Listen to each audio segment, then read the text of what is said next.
Chapter 14. And it came to pass in Iconium that they went both together into the synagogue of the Jews, and so spake that a great multitude both of the Jews and also of the Greeks believed. But the unbelieving Jews stirred up the Gentiles, and made their minds evil affected against the brethren. Long time therefore abode they, speaking boldly in the Lord, which gave testimony unto the word of his grace, and granted signs and wonders to be done by their hands. But the multitude of the city was divided, and part held with the Jews, and part with the apostles. And when there was an assault made, both of the Gentiles and also of the Jews with their rulers, to use them despitefully, and to stone them, they were ware of it, and fled unto Lystra and Derbe, cities of Iconium, and unto the region that lieth round about. And there they preached the gospel. And there sat a certain man at Lystra, impotent in his feet, being a cripple from his mother's womb, who never had walked.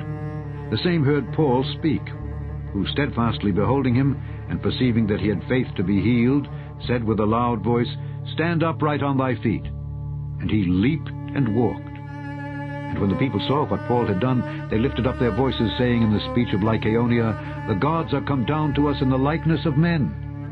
And they called Barnabas Jupiter, and Paul Mercurius, because he was the chief speaker. Then the priest of Jupiter, which was before their city, brought oxen and garlands unto the gates, and would have done sacrifice with the people.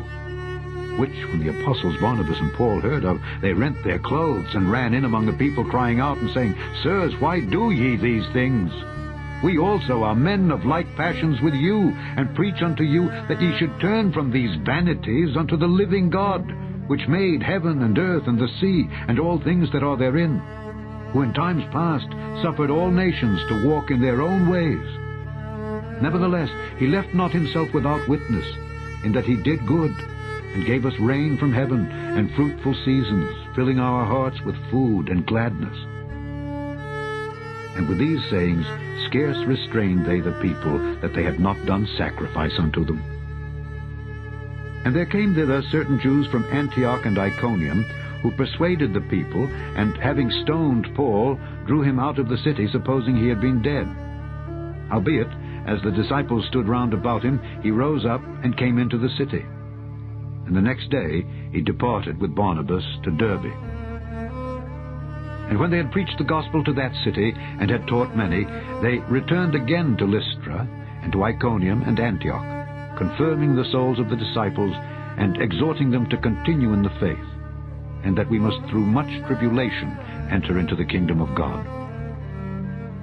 And when they had ordained them elders in every church, and had prayed with fasting, they commended them to the Lord, on whom they believed.